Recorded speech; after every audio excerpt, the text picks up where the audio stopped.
Welcome everybody to the March meeting of the Commission on Aging Well. First I call the meeting to order. And the first agenda item is to approve the draft minutes from our February meeting. Everybody's had a chance to look those over. Are there any additions or corrections? Barbara, do you have any? Barbara, are you there? She usually has. Any additions? No, I don't. No? Okay. Do I hear a motion for approval? So moved. Do I hear a second? Second. All in favor? Aye. Opposed? Abstentions? Okay, the minutes are approved. No public appearances, so our first agenda item will be the annual report, and I believe David is here for that. It's all yours, David. All right. Hello. Thanks. Yeah. Hi, I'm David Hill. I'm the Assistant Director at the Senior Center, and my primary focus for our department is overall operations of the daily activities at the Senior Center, programs, website, material that goes out there for our participants. And so that's sort of what I do in a nutshell. So the annual report, there's changes coming next year where we are now reporting to the city monthly on our numbers. So I'm not sure if this will be my last time up here presenting an annual report, but certainly in a different format. Each year when I do these reports, I think to myself, is there more that we could have done each year? You sort of think, okay, you're going over the numbers, you're thinking about ways to improve things, and I would say this year is the first year that I felt that we've gone above and beyond that thought process, where we are doing our jobs to full capacity. Could it be improved? Of course it could. Any job could. But when I look at the numbers and how busy we've been this year, I know without a doubt that we are doing the right thing and that taxpayers are getting the best bang for their buck out of the staff that we have. And how, Jill, I would say, like when we were working with in a meeting yesterday on improvements on staff across the board with the city, we met with some consultants, and I said our boss pushes us hard, and she does, but that keeps us all motivated to improve the longevity of all the staff at the Senior Center. Proves that, and we grow, we learn new skill sets. I started out as a licensed social worker with the city. Now I'm developing websites and platforms for online registrations. I never would have thought that 25 years ago, but here we are today. And so it's been a real neat process, and it's always growing. And I'm 52 now. I started at 28, and I'm more passionate about it than ever. So thanks to Jill for that. I just want a little tip of the hat. So in the report, if you do have that in front of you, again, my focus is on primarily what I do in the programming aspect of things. Jill starts out with the year in review, and if you've looked that over, just some nice, benchmarks there that was accomplished over the year.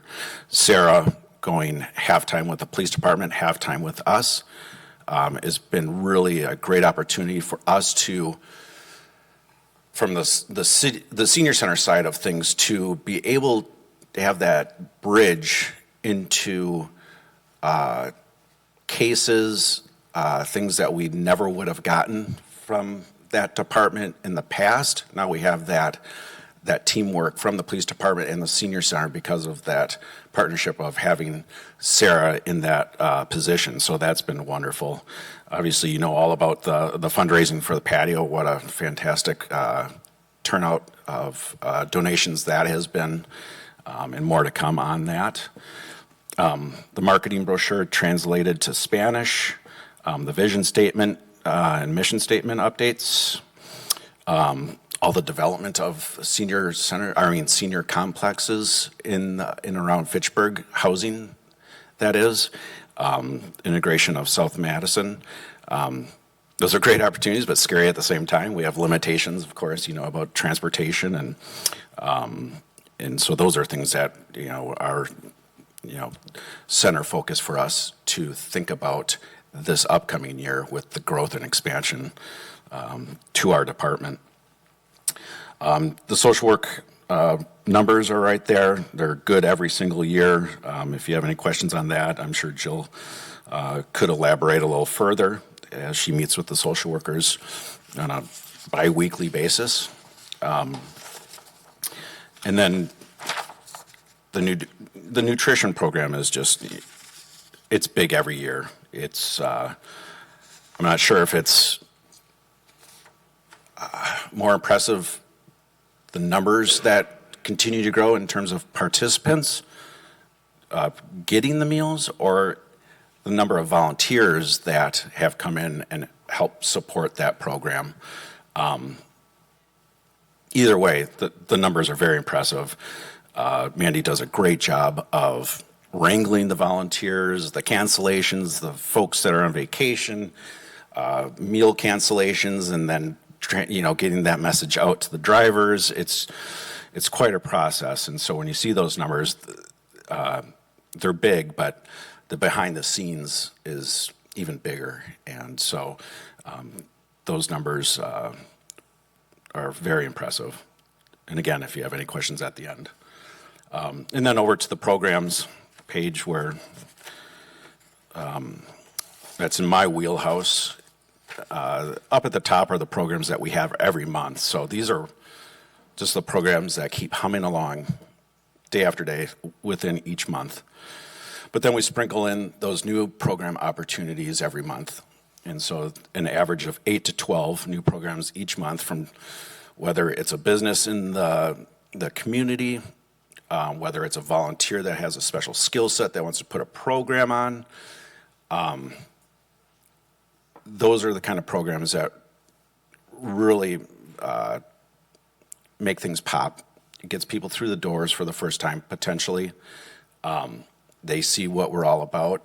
So those are critical. And so while all these other programs that are going on are very important, making sure that we have fresh content for our individuals that we're trying to lure in to know more about the senior center is critical as well. So that's an important aspect of what we do. And from going from the paper and pencil signups, people calling in, and all the staff having to answer the phone calls to get those registrations. Again, I mentioned this last year, having the online process for folks to go out on a Saturday, on a Sunday, after we're closed, to be able to, at their leisure, go and look at the programs and be able to sign up for themselves.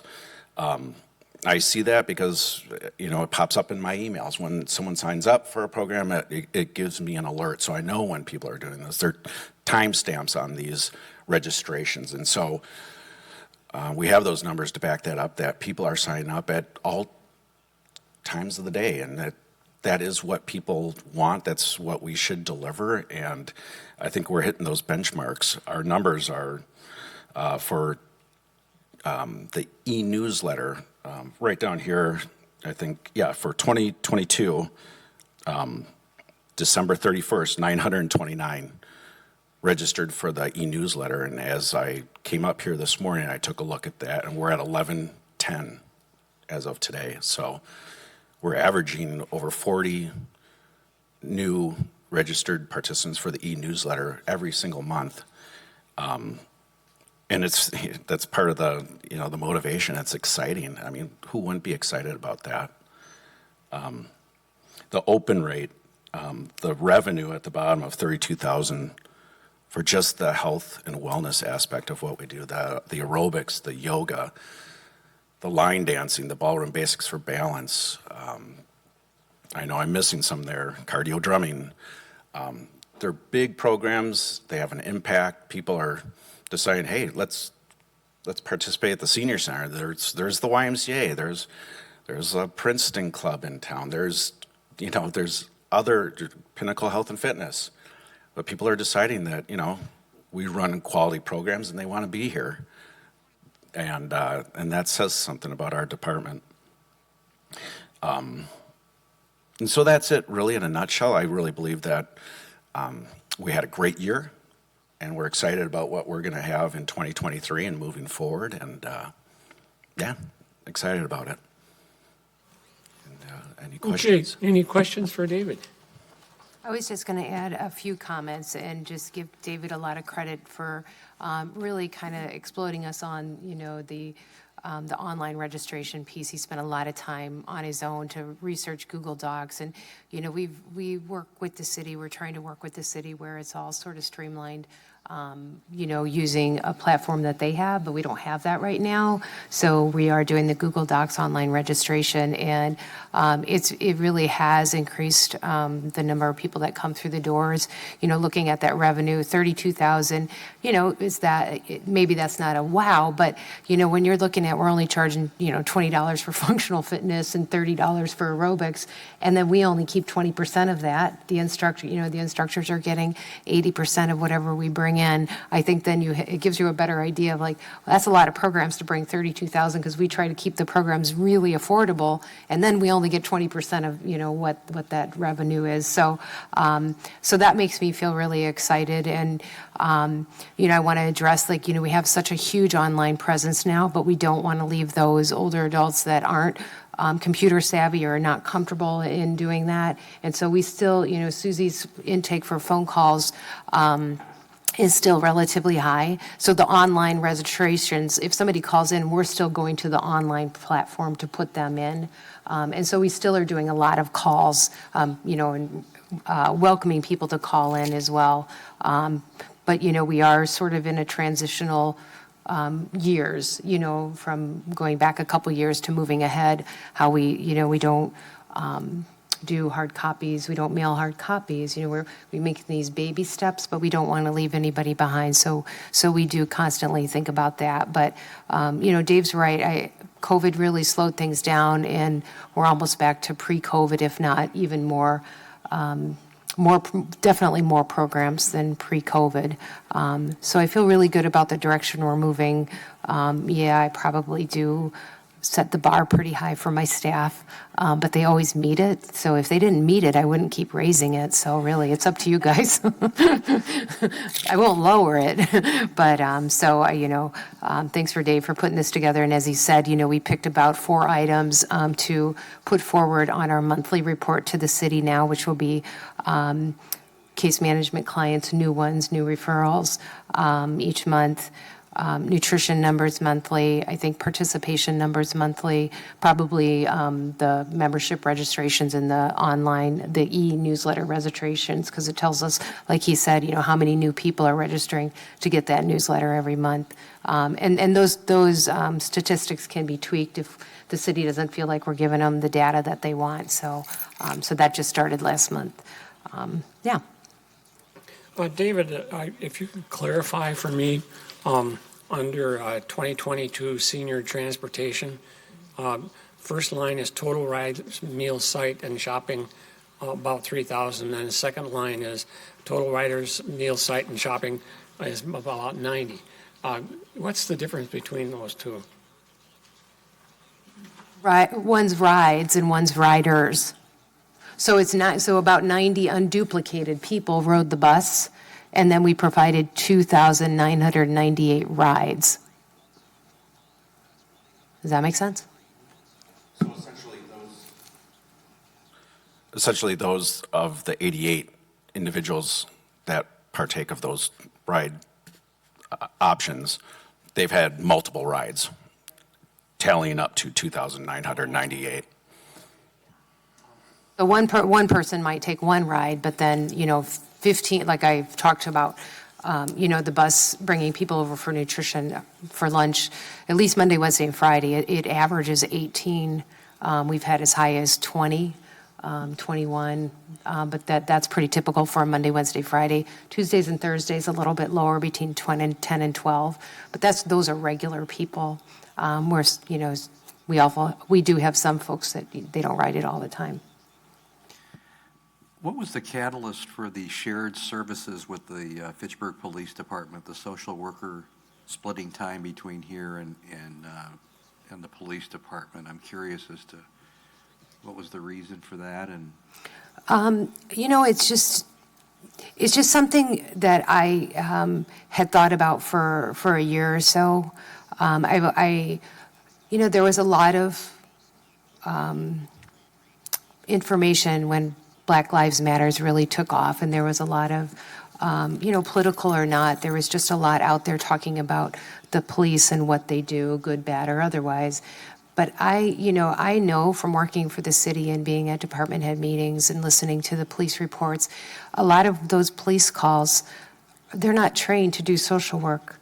I don't know the percentage, and I certainly could have Chief come and talk, Chief Morales, because we work together on this, talk about how many of those calls are, maybe violent calls that, they need to respond to. But what's the percentage of calls that they respond to that might just be a domestic violence, but that it wouldn't really, having a social worker on board is going to help that situation, or a family situation. They're called out so often for things that are really more appropriate for a social worker. So whether that position went along with the police or did follow-up, I just thought that would be an interesting pilot. And I looked around Wisconsin, and there was a lot of counties, cities, Janesville, Whitewater, I think Eau Claire, and a couple other counties, cities that had embedded social workers in their police department. And I just really love that concept. And then I looked a little broader throughout the United States, and it's fairly new. It's not brand new. So I talked to the city, and I started working with the interim police chief at that time, Matt Leha. Sorry, I hope he's not watching this. Leahy, and Ned Hartwig, to see if they were open to this. So we worked together to create this position and present it to the city how it would benefit the police department. And for the senior center, then it actually added a part-time position. So prior to this position, we had 2 case managers, social workers. So we actually then added 20 more hours with that shared position. And as Dave's alluded to, we've had a good relationship with the police, but you don't know until you know. And now that Sarah's down there and they see exactly what a social worker can do, they understand what we do. And so that gap that we had just really narrowed. I think they were like, okay, we really get it. You forget about it, they just forget that would be a perfect referral to the senior center. Yeah, Donna.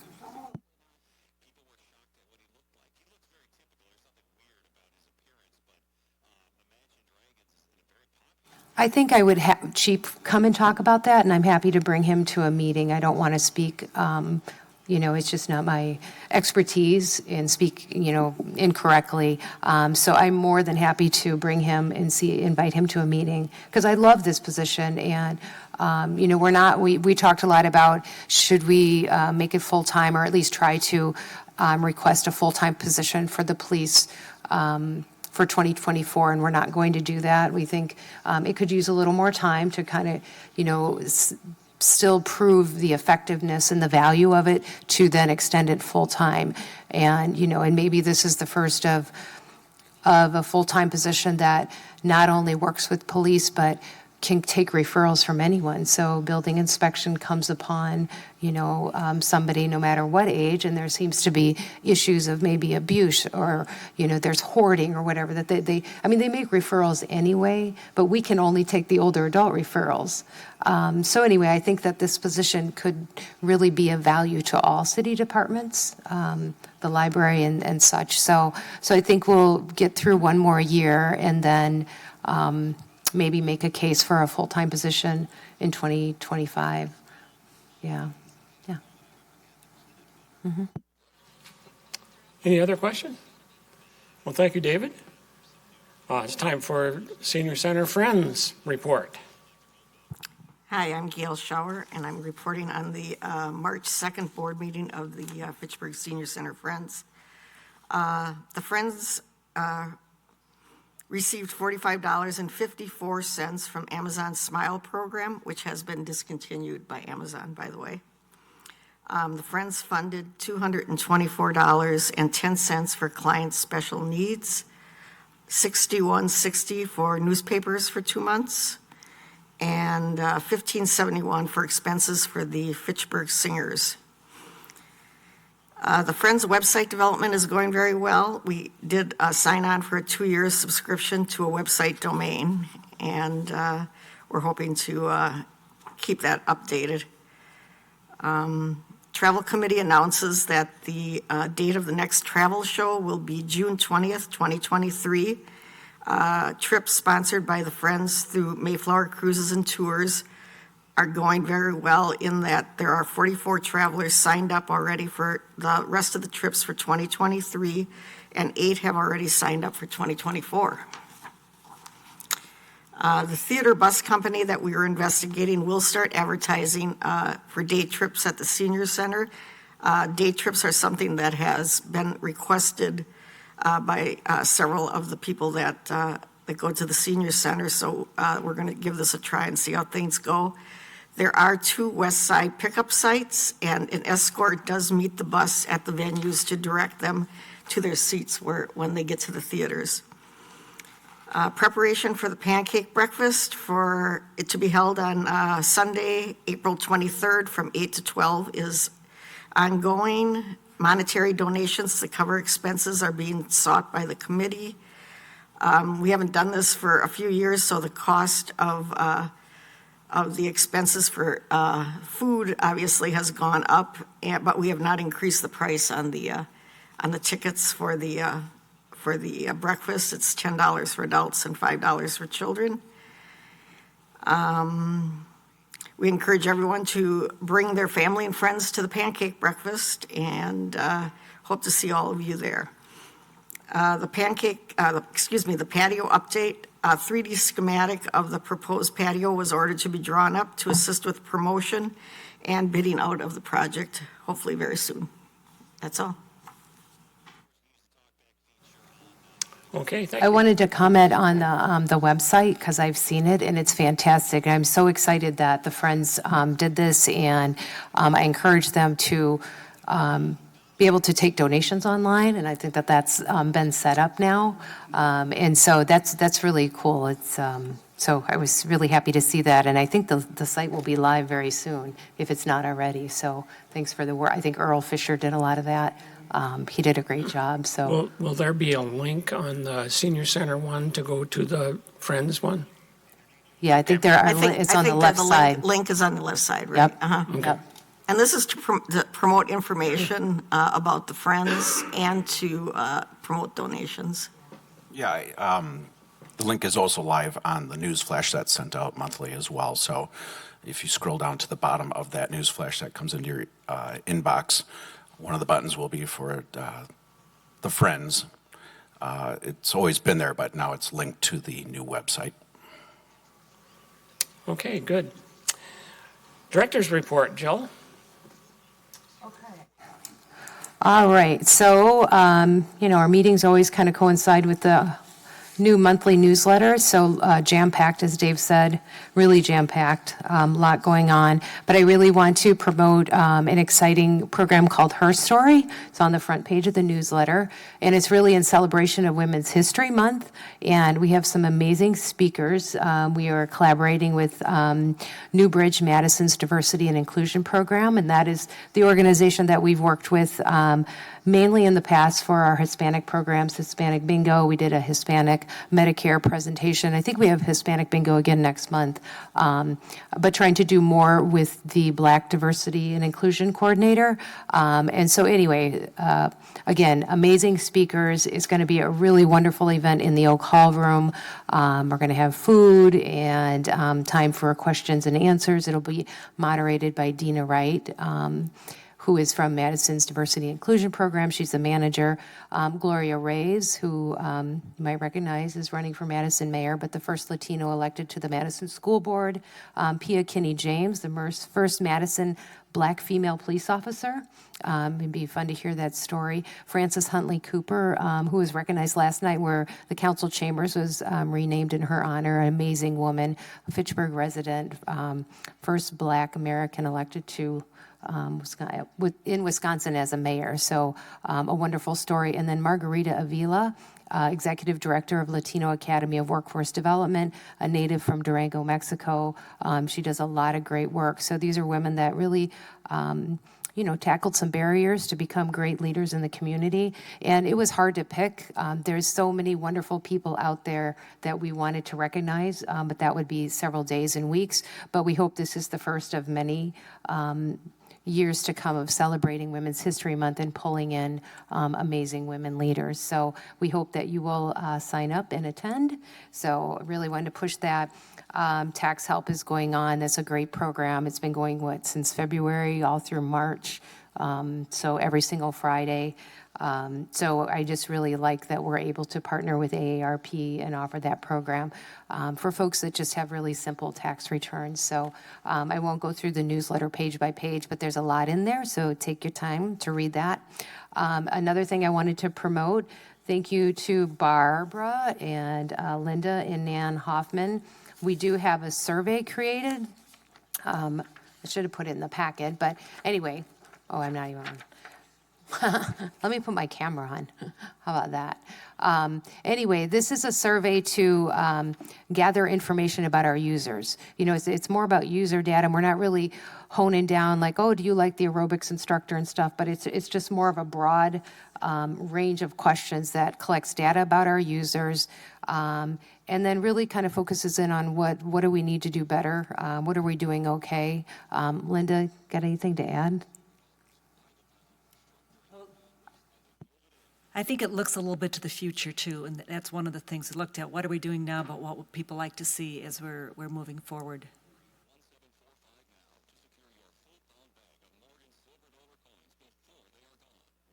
This is what it looks like, but you can get this online. Just go to our website. There's right on our homepage. It'll say, click survey here. We really encourage people, if you can, to fill it out online because it's all the data will be organized through, that the platform that we're using. But certainly we're handing these hard copies out in a lot of programs, and we're collecting them all through the month, and then we'll put the data collected on the hard copies into this program. One more point. We talked a lot about needing data, and I know that David has a lot of data coming in on people signing up, but we didn't have a lot of data about the demographics of the users. So we're hoping that we will get a good demographic overview and be able to cross-tab with what different demographics do when they come to the center. So thank you for the Plan for Growth or your work on that, and we look forward to using the results to continue to improve and continue to raise our bar. Let's see, through the Friends, they submitted a grant for about $8,000 through the Healthy Neighborhood Initiative.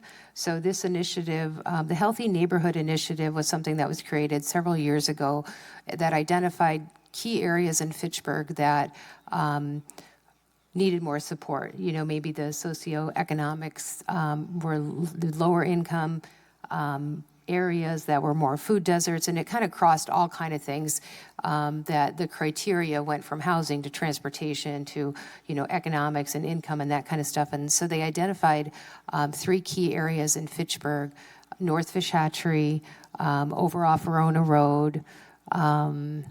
Jeremy could help me too. We just annexed town of Madison, so that the Healthy Neighborhood Initiative is going to focus on Southdale as well. But I'm missing one before that. North Fish Hatchery, maybe Allied Drive, and then over on the west side of Verona Road. Yeah. So anyway, the grant wants you to be able to serve those communities in those areas. And so, you hear me talk about transportation all the time. The Friends are such good advocates to increase transportation. The city continues to look at the options, but in the meantime, I asked them if they would apply for a grant for transportation where we could contract with a transportation provider to offer afternoon transportation at least 3 times a month. So we could create a new program and try to attract more people in the afternoon that don't have transportation. Because again, the story, if you can't drive, you have to go home at 12:30.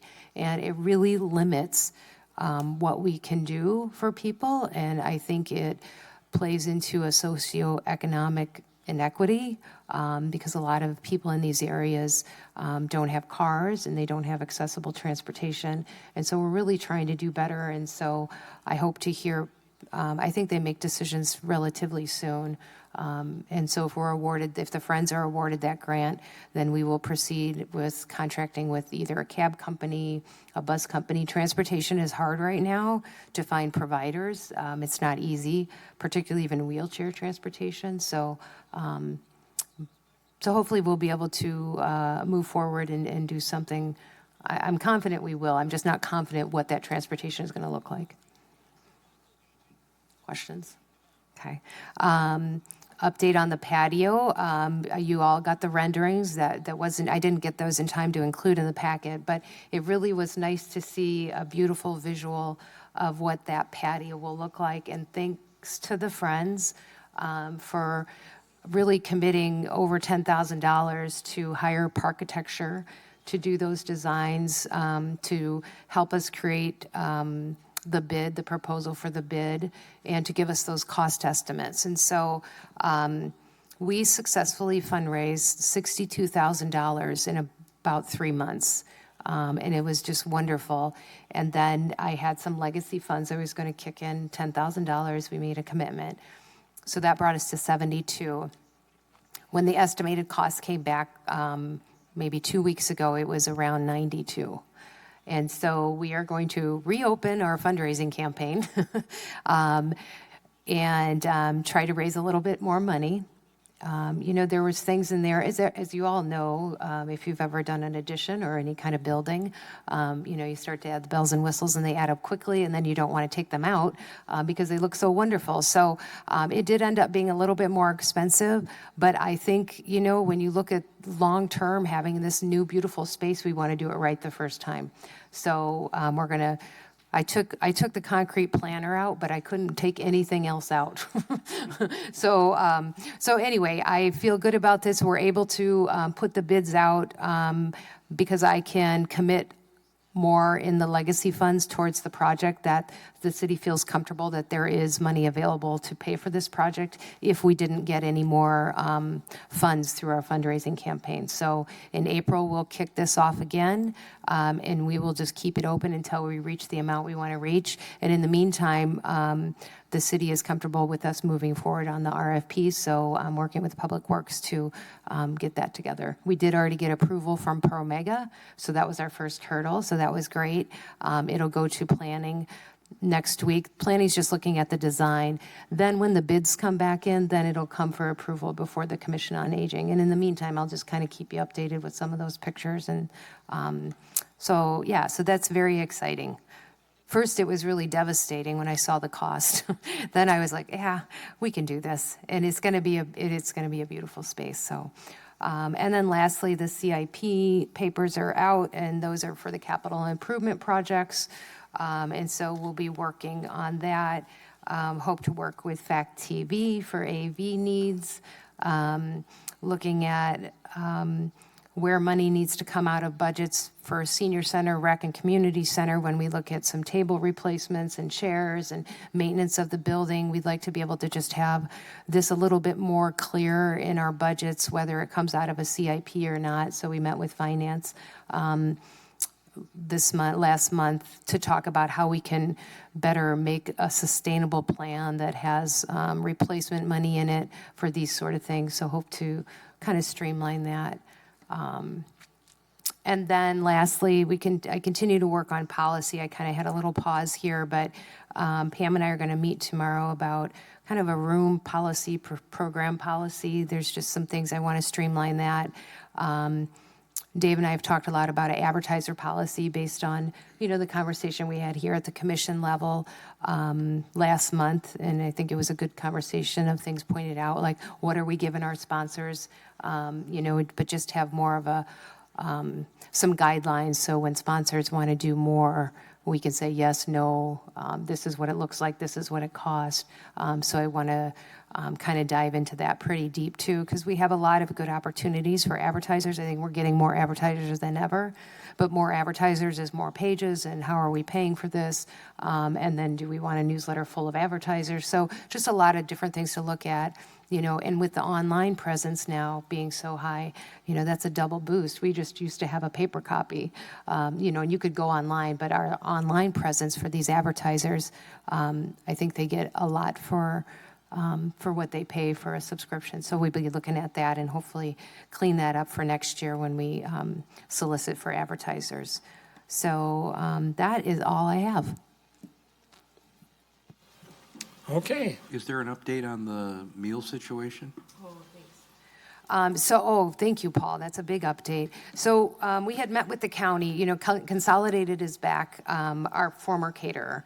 And in the meantime, the county decided that they would give the option to all focal points, senior centers, to contract with their own provider. And so we met with them, and, initially, I think all of us as directors were like, oh, this is a really exciting opportunity because you have control over menus, you have control over, which provider you might pick. We've talked about, culturally, attractive food, just different things that we haven't had that opportunity, more healthy meals. Maybe we just do salad bar. But the more we dove into this, the more complicated it became. And so after talking to finance and the city administrator, I think we all agreed that that was a lot to take on. It would almost take a full-time position to manage a Dane County contract. They would just give us all the money. We would have to meet some nutritional standards with the menu. But, it just, once you started to unpackage it, it seemed very overwhelming. And so we decided that we would stay with whomever the county has. And so Consolidated is on board, I think for as long as the county needs, but the county is going to put out the bid again for all of Dane County. So I think there was one focal point that was going to go with their own caterer, but the rest of the focal points, 12 of us, said, no, we'll stay with whatever the county is.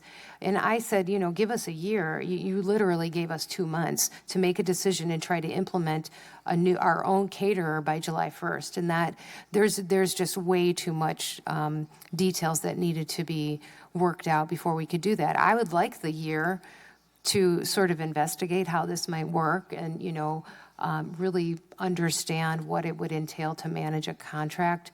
But the county said if we pass up this opportunity now, we're locked in for 5 years. But who knows? We'll see.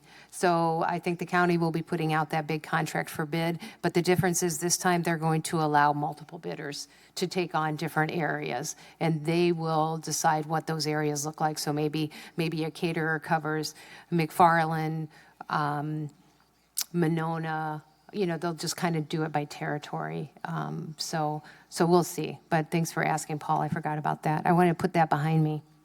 So are local businesses still contributing at this point, or are they done? They have been amazing. So after the businesses, Mandy got all the restaurants on board, Oak Bank really took this issue to heart, and they put out a plea for more donations. So we weren't looking for monetary donations, really. They wanted to do donations for food, like non-perishable food for our home-delivered meals, shelf-stable. So if you've seen any pictures on our website, Oak Bank donated so much food. We have a mini food pantry downstairs. And then they reached out to the broader community, and Petco and another another business also contributed money, and then they would give the money to Oak Bank, and then Oak Bank would go to Costco and buy food. And so Pet Supply Plus, Capital Petroleum was the newest one that took part in raising money to purchase shelf-stable meals. So we have amazing volunteers that put together, Jim, did you put any together? Yeah, those bags. So Jim is a nutrition site volunteer. We put, I think she said, over 150 bags together, which has been wonderful because we keep having these snow days. So we send them with the home delivered meals, and then we send them home with congregate clients. And so it's been wonderful. And also, Paul, thanks for bringing all this up that I'm not talking about. We are doing a proclamation on May 14th at the council meeting to recognize all of these businesses for their support. It's really just been overwhelming. So we hope, they've been invited to attend, but we'll do a public recognition to thank them. So the restaurant component, though, is done. Right, the restaurant component is done. Now we're back to consolidated. It's been an adjustment going from yummy Benvenuto's lasagna, but nothing against consolidated, but it's a different meal. So. Okay, any further questions for Jill? Anything else, Paul?